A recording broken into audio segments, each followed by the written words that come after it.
ප්‍රේමය කියන්නේ විරහවේ මූලය කියලා අපි දැනන් හිටියනම් අපි මුණ ගැහුණු දවසම අහක වල යන්න තිබුණා. වෙලාවකට මට හිතෙනවා මට පාවෙන්න පුළුවන් නම් කියලා. පාවෙලා ගිහින් මේ ලෝකෙ නිදහස්ව තැන නවතින්න තිබුණා නම් ඒත් මට පස්සේ හිතුණා ඒ නිදහස්ව තැන තිබ්බේ ඔයාගේ හදවත ඇතුලේ කියලා. පස්සේ හෙමින් මම මේ ගස් කොළන් වලට ඇහුම්කන් දුන්නා. දන්නවද හස්?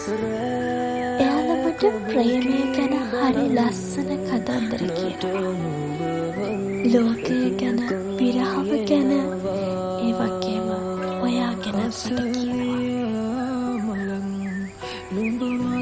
මේ අහස, මේ පොළව, අපි මතක එකතු කරපු හැම තැනකම අපි දිහා බලන් හිටියා.